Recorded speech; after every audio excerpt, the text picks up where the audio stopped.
ओ सजात्म स्वरूप परम गुरु शुद्ध चैतन्य स्वामी ने नमः।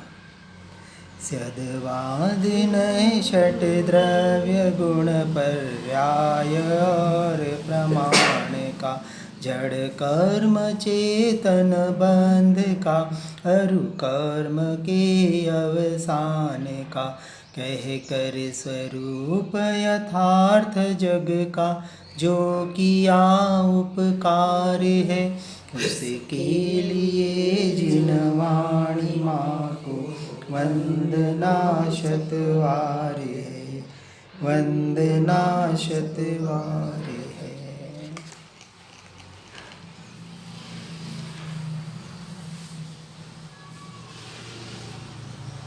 ज्ञान के स्वरूप को पहले अध्याय में समझने के बाद अब दूसरे प्रकरण में प्रज्ञापन में ज्ञेय तत्व को समझाने का प्रयास कर रहे हैं। ज्ञान तत्व जो स्व का तत्व है, जो स्व प्रकाशक है, स्वयं प्रकाशक है, अपने आप को प्रकाशित करने वाला है, और वही ज्ञान पर प्रकाशक भी कहा गया है। यानी एक ही समय में स्व पर प्रकाशकपना उसका प्रकाशित हो रहा है। अब ये पर प्रकाशपना क्या है, जहाँ से हमें दृष्टि को हटाना है, नास्ति से और आस्ति से। ज्ञेय यानी जो जानने में आ रहे हैं उसको पर्याय कहा, पर्याय में जानने में आ रहे हैं, लेकिन वो उसका स्वभाव नहीं है। स्वभाव तो क्या है, परद्रव्य पर भावों को जानने के काल में अपने ज्ञान को ही जानना और अपने ज्ञायक में ही स्थिर रहना, ये इस द्रव्य का, जीव का, आत्मा का मेरा स्वभाव है। अब कहा पदार्थ द्रव्य स्वरूप है और द्रव्य अनंत गुण है और द्रव्यों और गुणों से पर्याय होती है। पर्याय दो प्रकार की बताई जो हमने कल देखा, द्रव्य पर्याय, गुण पर्याय। इनमें से द्रव्य पर्याय के दो भेद है। समान जाति के यानी एक ही जाति के, जैसे द्विअणुक, त्रिअणुक, स्कंद भी अनेक परमाणुओं का मिलके एक स्कंद बनता है, लेकिन उसमें जो परमाणु है वो एक जाति के हैं, समान जाति के हैं। और असमान जातीय जैसे मनुष्य, देव इत्यादि, यानी जड़ और पुद्गल का जो साथ में रहना है, वैसे दोनों साथ रहते हुए भी स्वतंत्र हैं, भिन्न हैं, न्यारे हैं, एक दूसरे का कार्य अंश मात्र भी नहीं करते, फिर भी व्यवहार की अपेक्षा से कथन किए जाते हैं। इस प्रकार से गुण पर्याय के दो भेद हैं।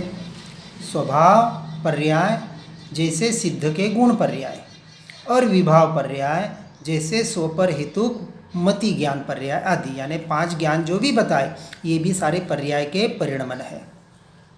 ऐसा जिनेंद्र भगवान की वाणी से कथित सर्व पदार्थों का द्रव्य गुण पर्याय स्वरूप ही यथार्थ है। किनका?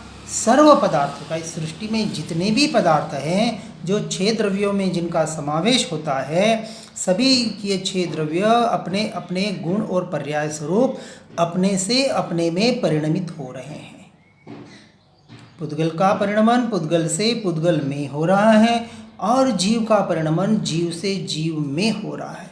अब यहाँ प्रयोजनभूत और अप्रयोजनभूत क्या लेना है कि जब जीव की भी बात आती है, आत्मा की भी बात आती है, चलो 5 द्रव्य तो अजीव तत्व है, पूरे न्यारे हैं, मेरे से तो संपूर्ण भिन्न है, परंतु जब जो जीव द्रव्य है वो जीव तत्व की अपेक्षा से मैं आत्मा अन्य आत्माओं से भिन्न हूँ, स्वतंत्र हूँ, न्यारा हूँ, मेरा परिणमन मुझसे मुझ में हो रहा है, अन्य जीवों का यानी हर जीव का परिणमन हर से हर में हो रहा है। कोई किसी के परिणमन का सहकारी सहभागी हो ही नहीं सकता।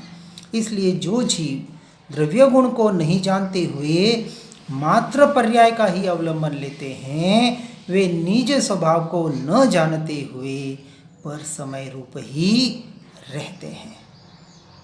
बहुत स्पष्ट बात बताई कि जो जीव यानी जो जीव अरहंत परमात्मा को, वितराग परमात्मा को, तीर्थंकरों को, सिद्धों को द्रव्य गुण पर्याय से जानता है, वह अपने आप को द्रव्य गुण पर्याय से जान सकता है। क्योंकि तत्व के दृष्टि से, स्वभाव और स्वरूप के दृष्टि से सिद्ध निगोद से लेके सिद्ध परमात्मा तक सभी जीवों का स्वरूप और स्वभाव एक है, समान है। इसको कहा समान जाति के है। लेकिन पर्याय की अपेक्षा से विजातीय बन रहे हैं, क्योंकि पर्याय में जो कर्मों के सब उदय जो सामने नजर आ रहे हैं, भले पुद्गल का परिणाम है पर नजर तो आ रहे हैं, परिणाम हो रहे हैं। और मोह राग द्वेष के भाव के परिणाम भी सबके भिन्न भिन्न हैं। तो ये भाव भी कैसे हैं? असमान जाति के हैं। तो परभाव विभाव असमान जाति का है और स्वभाव समान जाति का है, सजाति है।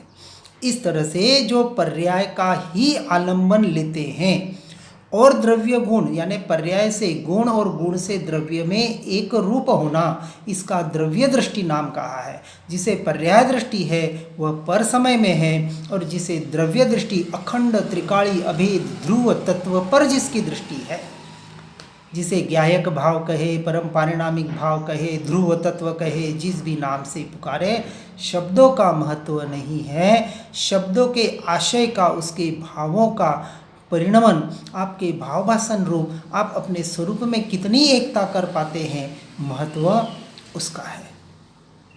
अब आनुषंगिक ऐसी यह ही स्वसमय पर समय की व्यवस्था, यानी पूर्व गाथा से संबंध वाली स्वपर समय की व्यवस्था है। वैसे समय सार जी के चौथी पांचवी गाथा में शायद ये स्वसमय पर समय की व्याख्या आई थी।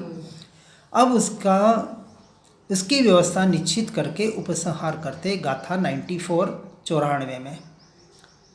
यहाँ कुंद कुंद आचार्य कह रहे हैं, जो जीव पर्यायों में लीन है, यानी पर परिणाम रूप अपने को मान रहा है, मान्यता, उन्हें पर समय कहा गया है।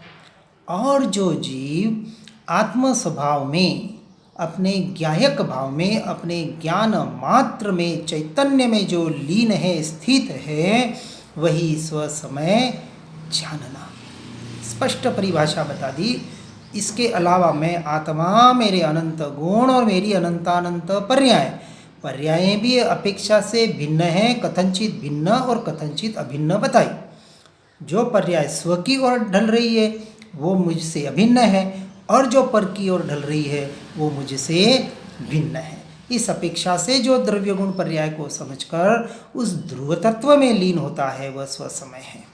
अब इसकी टीका में अमृतचंद्राचार्य जी कहते हैं कि जो जीव पुद्गलात्मक असमान जातीय द्रव्य पर्याय का, जो कि सकल अविद्याओं का एक मूल है, यहाँ कह रहे हैं कि जो जीव आत्मा पुद्गलात्मक असमान जातीय द्रव्य पर्याय का, यानी अब पहले व्याख्या बता दी समान जाति के और असमान जाति के, तो इनका जो भेद करता है वो अपने द्रव्य गुण पर्याय को यथार्थ रूप से जान सकता है।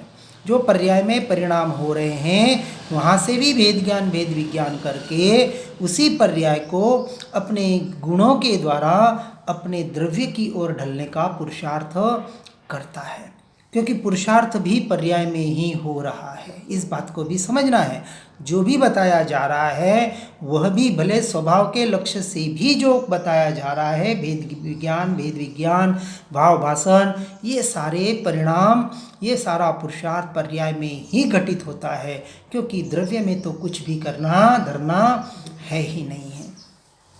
यानी जब जीव उस सम्यक चारित्र की दशा की ओर पहुंचता है, सम्यक दर्शन तक तो करना धरना है, व्यवहार की अपेक्षा से बताया कि भेद ज्ञान करो, अपने उपयोग को उपयोग में लाने का पुरुषार्थ करो, ज्ञान को ज्ञान में स्थिर करो वगैरह, जो भी व्यवहार की अपेक्षा से कथन किया जाता है। क्योंकि अनादि से जीव का संस्कार पर द्रव्य, पर रूप परिणमित और पर भाव रूप परिणमित होने का हो रहा है। इस मिथ्यात्व की वजह से, अज्ञान दशा की वजह से, ज्ञानी पुरुषों के माध्यम से, सत्पुरुषों के माध्यम से जब इस बात हमें हमारे कान तक पहुंचती है, फिर भी जितना यथार्थ पुरुषार्थ होना चाहिए उतना जीव नहीं कर पाता है। क्यों नहीं कर पाता है? मोहनीय कर्म व्यवहार की अपेक्षा से अब व्यवहार की अपेक्षा से क्या कहा? मोहनीय कर्म के उदय से, और निश्चय की अपेक्षा से क्या? पुरुषार्थ की कमजोरी से। स्वयं की कमजोरी है, कर्म बिचारे क्या करे, निश्चय की अपेक्षा से ये कहा गया। इसलिए कहा कि जो सकल अविद्याओं का एक मूल है उसका आश्रय करते हुए यथोक्त आत्म स्वभाव की संभावना करने में, अब किसका आश्रय करना है वो बता रहे। तो पर समय का भी स्वरूप समझना पड़ेगा, क्योंकि ये स्वरूप समझा बिना, यहाँ आत्मस्वरूप नहीं का, दोनों के स्वरूप को समझना है। पर समय को भी समझना है, क्योंकि वहाँ से उपयोग को हटाना है। पर्याय में मलिनता का भी स्वीकार करना पड़ेगा। पर्याय में जो मलिनता है उसका निषेध संपूर्णतः नहीं किया जा सकता। भले वो मुझ में नहीं है, मेरे से नहीं है, फिर भी अभी उसका निमित्त नैमित्तिक संबंध तो बन रहा है। ये कषाय रूप परिणमन प्रत्यक्ष जीव के ही दिखाई दिए जा रहे हैं। इसलिए यहाँ कहा यथोक्त आत्म स्वभाव की, यानी जो पूर्व गाथा में जैसे बताया कि स्वसमय और पर समय समान जाति के और असमान जाति के जो पर्यायों का और जो पदार्थ का परिणमन बताया, उस अपेक्षा से अनुभव मान्यता में लेकर अपने आत्म स्वभाव की संभावना करने में नपुंसक होने से उसी में बल धारण करते हैं। किसमें? असमान जाति में, यानी परद्रव्य पर भावों में। परद्रव्य तो संपूर्णतः असमान जाति का है, लेकिन ये परभाव मोह राग द्वेष के भाव भी स्वभाव के जाति के नहीं हैं, विरुद्ध जाति के होने से हेय है, यानी छोड़ने योग्य है, इस प्रकार से कह रहे। लेकिन जीव इसमें नपुंसकता को प्राप्त होने से उस पर द्रव्य में और पर भावों में ही अपने बल को धारण करता है, अर्थात उन असमान जातीय द्रव्य पर्यायों के प्रति बलवान होता है, अपने उपयोग को भटकाता है। सारा कथन व्यवहार का है, वास्तविक उपयोग में ही है अभी भी, लेकिन वहाँ हम दृष्टि नहीं कर पा रहे। ये हमारी कमजोरी है। किसकी? पुरुषार्थ की कमजोरी।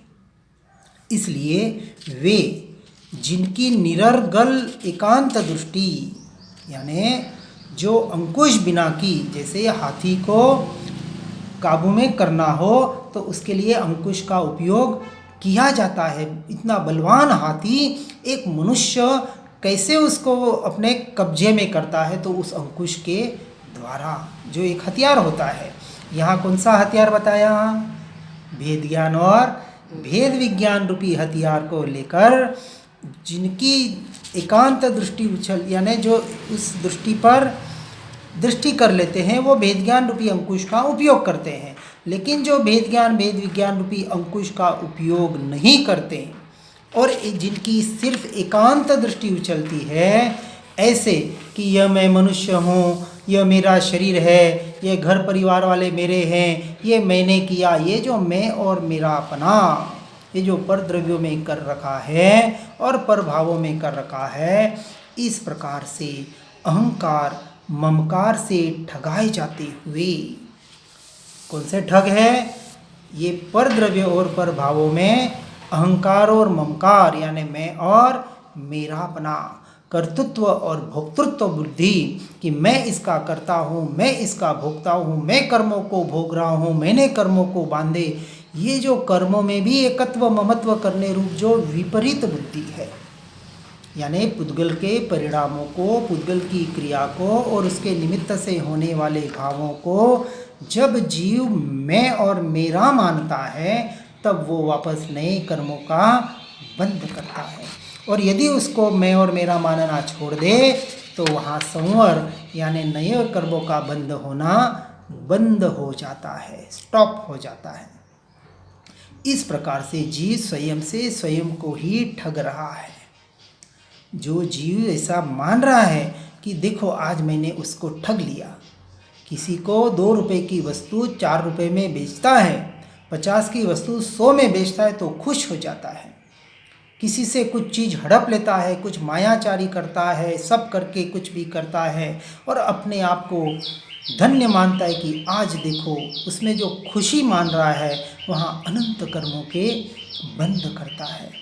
इस प्रकार से स्वयं से ठगाया जा रहा है और अविचलित चेतना विलास मात्र आत्मव्यवहार से च्युत होकर, यानी अपने आत्मारूप वर्तन, आत्मारूप कार्य, आत्मरूप जो व्यापार है वहाँ से नीचे गिरकर, यानी स्वयं का कार्य, ये जो देखना जानना, ये जो ज्ञाता दृष्टा भाव, जो ये जानना जानना जानना निरंतर जो ज्ञान स्वभाव का हो रहा है, वहाँ पर दृष्टि न करके वहाँ अपने स्थान से गिर जाता है। जो औदासीन्य वृत्ति बताई, उदासीनता, उद आसीन, ऊंचे आसन जो अपना स्वरूप है, अपने स्वभाव है, ऐसे आसन को छोड़कर नीचे गिरता है जहाँ अविचलित ऐसा चेतन विलास मात्र, यानी वहाँ इतना आकुल व्याकुल होता है जब पर द्रव्य और पर भावों में जाता है और वहाँ अपने आप को भाग्यवान मान लेता है कि देखो मैंने कितना बड़ा काम कर लिया। वहाँ खुशी मान रहा है, वहाँ दुख में दुखी हो रहा है और बाहर के सुख में अपने को सुखी मान रहा है। सारी भ्रांति का जीवन पूरा जीव जी रहा है। इसलिए ऐसे समस्त बाहर क्रियाकलाप को छाती से लगाया जाता है। ऐसे मनुष्य व्यवहार का, इसका यह मैं मनुष्य हूँ, ऐसी मान्यता रूप जो व्यवहार है। अब देखिए गहरा चिंतन करना है यहाँ, अपने आप को मनुष्य मानना, मानवता की जो बात की जाती है व्यवहार की अपेक्षा से यथा योग्य है। जो व्यवहार ने के चार भेद बताएं उसकी अपेक्षा से, वैसे इसका भी एक दो दिन में हमारे ग्रुप में ये सब आने वाले हैं। चार व्यवहार ने के भेद किस अपेक्षा से हैं और चार निश्चय ने के भेद किस अपेक्षा से हैं, वहाँ से जान लेना। ये जो बताया जाता है कि मैं किसी का पिता हूँ, किसी का भाई हूँ, किसी का बेटा हूँ और फलाना फलाना मेरा कर्तव्य है, मुझे मेरे कर्तव्य तो निभाने पड़ेंगे। मानवता के अपेक्षा से ये सारे पर परिणामों में, यानी पर की सेवा में, पर का भला करने में अनादिकाल से जीव ऐसे भाव तो अनंत बाहर कर लिए, लेकिन और उसी में धर्म मान लिया, उसी में अपनी भलाई मान ली और अपने को ठगाया हुआ वहाँ नहीं मान रहा है। ऐसे मनुष्य व्यवहार का आश्रय करके रागी द्वेषी होते हुए पर द्रव्य रूप कर्म के साथ संगतता के कारण, अब मनुष्य, मैं मनुष्य हूँ, यह मान्यता ही सबसे बड़ा मिथ्यात्व का पोषण करने वाला है। यहाँ मानवता छोड़ने की बात नहीं हो रही है, भूल के भी विपरीतता को मत ग्रहण कर लेना। हम मनुष्य व्यवहार की अपेक्षा से हैं, मानवता जीवन में होनी चाहिए, ये सारा एक व्यवहार का कथन है। यहाँ हम परमार्थ के दृष्टि से जब कथन करते हैं, मोक्ष के दृष्टि से करते हैं, आत्मस्थिरता के लक्ष्य से जब बात की जाती है, तब पर द्रव्य और पर भावों से संपूर्णतः छुड़ाने का प्रयास कराया जाता है। तो ये बात समझना कि पाप से तो 100% पहले छूट रहा है। ऐसा नहीं समझना कि शुद्ध के लक्ष्य से आपको शुभ से हटाया जा रहा है और पाप में भटकाया जा रहा है। पाप से तो 100% छूटना, ये तो व्यवहार है, सबको पता है। ये कहने की बात नहीं है। यहाँ शुद्ध में वाले ये नहीं कहते कि आप पाप में रचे पचे रहो, संसार में रचे पचे रहो। ये भूल है। यदि कहीं ऐसा सुन रहे हैं, समझ रहे हैं, तो कहीं ना कहीं आपके समझ की भूल है। तो पाप से 100% हटना है, परंतु मोक्ष की अपेक्षा से, मुक्ति की अपेक्षा से, आत्मरमणता की अपेक्षा से, शुद्धोपयोग की अपेक्षा से, अपेक्षा को ग्रहण करना है। जहाँ जहाँ जे जे योग्य होते हैं वैसा वैसा वहाँ ग्रहण करना है।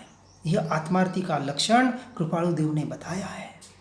तो किसी को भी एकांत से नहीं लेना है, क्योंकि जब निश्चय की अपेक्षा से कथन होता है तो व्यवहार गौण होता है, और व्यवहार की अपेक्षा से कथन होता है तो निश्चय गौण होता है। इस प्रकार से जहाँ जिस अपेक्षा से, क्योंकि ये द्रव्यानुयोग का विषय चल रहा है, इसलिए यहाँ निश्चय की ही मुख्यता कराई जा रही है, व्यवहार गौण हुआ है, व्यवहार का निषेध अंश मात्र भी नहीं होता है। व्यवहार से धर्म नहीं होता, परंतु व्यवहार के बगैर भी धर्म नहीं होता। दोनों को यथा योग्य रूप से समझना है। इसलिए मनुष्य व्यवहार का आश्रय करके जीव रागी द्वेषी होते हुए परद्रव्य रूप कर्म के साथ संगतता के कारण, अब कर्मबंध का मूल कारण बता रहे हैं। हमको उस कारण को जड़ मूल से निकालना है कि जिस कारण से कर्मबंध पहले रुक जाए, उनका संवर हो जाए। पहले संवर करना पड़ेगा और फिर सम्यक चारित्र की बात होगी, यानी वास्तविक निर्जरा की बात होगी। वैसे सम्यक दर्शन ज्ञान चारित्र कोई अलग नहीं है, अनंत गुण एक साथ ही परिणमित हो रहे हैं, लेकिन व्यवहार की अपेक्षा से उसका भेद करके सिर्फ समझाने की अपेक्षा से बताया जाता है। तो यहाँ कह रहे हैं कि मनुष्य व्यवहार का आश्रय करके रागी और द्वेषी होता है, क्योंकि अपने आप को परद्रव्य रूप कर्म के साथ संगति करता है। कर्मों में और कर्मों के उदय में और उदयागत भावों में संगति करता है, उसे अपना मानता है, उसमें मैं मेरापना करता है। इस कारण परद्रव्य रूप कर्म के साथ युक्त हो जाने से वास्तव में वह जीव पर समय होते हैं, अर्थात पर समय रूप परिणमित होते हैं। यह पर समय निरंतर कर्म का बंध करा रहा है। अब वहाँ से हमें दृष्टि हटाकर निरंतर स्व समय में अपने स्वरूप में स्थिर कैसे हो सकते हैं, इसी का हमें यहाँ पुरुषार्थ करना है। और जो असंकीर्ण द्रव्य गुण पर्यायों से सुस्थित भगवान आत्मा के स्वभाव का अब विपरीत बता रहे हैं। अब करना क्या है, तो परद्रव्य से हटना है, पर समय से हटना है। तो क्या करना है कि असंकीर्ण यानी जो एक मेव नहीं, स्पष्टतया जो भिन्न है, किससे, पर समय से संपूर्णतः जो भिन्न है, ऐसे द्रव्यगुण पर्यायों में सुस्थित भगवान आत्मा के स्वभाव का, अपने स्वरूप का, अपने स्वयं के स्वभाव का, जो कि सकल विद्याओं का एक मूल है, उसका आश्रय करके यथोक्त आत्म स्वभाव की संभावना में समर्थ होने से पर्याय मात्र प्रति के बल को दूर करके आत्मा के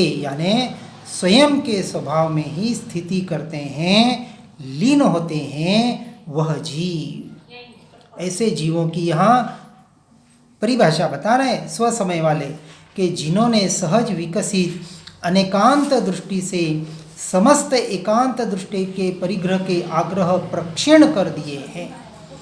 अनेकांत दृष्टि से एकांत से छूटे, यानी एकांत निश्चय, एकांत व्यवहार या उभयाभासी जीव जो बताए गए हैं, वहाँ से छूटकर जो सम्यक एकांत में अनेकांत के सिद्धांत से आते हैं। अनेकांत का सिद्धांत क्या है? मैं आत्मा अनेक गुणात्मक अनंतानंत पर्यायात्मक होते हुए भी अभेद अखंड एक ध्रुव तत्व हूँ। ऐसे ध्रुव तत्व का जो निर्णय कराते हैं, ऐसा जिन्होंने अपना स्वरूप ग्रहण कर लिया है, ऐसे मनुष्य आदि गतियों में और उन गतियों के शरीरों में अहंकार ममकार न करके, यानी उसमें पर समय में मैं मेरापना न करके अनेक कक्षों में कमरों में संचारित रत्न दीपक की भांति एक रूप ही आत्मा को उपलब्ध अनुभव करते हुए, ऐसे जीव अपनी आत्मा को अनुभव करते हैं और अविचलित चेतना विलास मात्र आत्म व्यवहार को अंगीकार करके, जिसमें समस्त क्रियाकलाप से भेंट की जाती है, क्या होता है, सारे क्रियाकलापों से वहाँ मुक्ति हो जाती है। लोग कहते बलि चढ़ानी है, किसकी बलि चढ़ानी है? लोग सिर्फ बलि यानी किसी की, अब मंदिर में जाते हैं और नारियल की बलि चढ़ाते हैं, कोई बकरे की बलि चढ़ाता है, लेकिन चढ़ाता तो कुछ तो है। यह भी जहाँ जहाँ अपेक्षा से ग्रहण करना है, यह भी वहाँ इन सारे क्रियाकलापों से। इसलिए समयसार जी के अंत में कुंद आचार्य देव को कहना पड़ा कि जब तक जीव ये सब कुछ सुनकर पढ़कर समझकर नयातिक्रांत और पक्षातिक्रांत नहीं होता, मैं दिगंबर, मैं श्वेतांबर, मैं जैन, मैं हिंदू, मैं मुसलमान, इन सब से, इन सारे आग्रहों से जब तक रहित नहीं होता, अपने क्रियाकलापों की भेंट नहीं चढ़ाता, तब तक वह जीव इस तत्व तक नहीं पहुंच पाता। और ऐसे मनुष्य व्यवहार का जो आश्रय नहीं करते हुए, मनुष्यत्व, ये मनुष्य हूँ और मनुष्य का व्यवहार पालना है। अरे भैया तू मनुष्य नहीं, तू कौन है? आत्मा है, भगवान आत्मा है। और तू भी नहीं, मैं भगवान आत्मा हूँ। वो मैं पनाह में स्वयं में स्थापित करता है। ऐसे मनुष्य व्यवहार का भी जो आश्रय छोड़ते हैं, राग द्वेष का उनमें उनका रुक जाने से परम उदासीनता का आलंबन लेते हुए, परम उदासीन अपने स्वरूप की लीनता का नाम सच्ची उदासीनता है। संसार के प्रति से उपयोग हटना और अपने स्वरूप में उपयोग स्थिर होना, इसका नाम सच्ची उदासीनता है। ऐसा उदासीनता का और परम उदासीन यानी सम्यक चारित्र, आत्म स्थिरता, बस उस शुद्धोपयोग का आश्रय लेते हुए, उसी का आलम लेते हुए समस्त परद्रव्यों की संगति दूर करने से, यानी परभावों से भी दूर हो जाते हैं। मात्र स्वद्रव्य के साथ ही संगतता होने से वास्तव में स्वसमय होते हैं, अर्थात स्वसमय रूप परिणमित होते हैं। इसलिए स्वसमय ही आत्मा का तत्व है। 9 तत्वों का सार यही है, अपने स्वसमय में आना। और जो स्वसमय में आ जाते हैं उन्होंने 9 तत्वों के सार को ग्रहण कर लिया, ऐसा समझना है। हर जीव इस बात को सुनकर समझकर इसी में आगे बढ़ने का सच्चा यथार्थ परमार्थ पुरुषार्थ करे। जो इच्छो परमार्थ तो करो सत्य पुरुषार्थ। कौन सा सत्य पुरुषार्थ? आत्मरमणता का, आस्ति से और परद्रव्य पर भावों से निवृत्ति का, नास्तिक की अपेक्षा से। एक से छूटना है और एक को ग्रहण करना है। इस तरह से आगे बढ़ने का प्रयास करें, पुरुषार्थ करें। इसी भावना के साथ ओम नमः सिद्धम।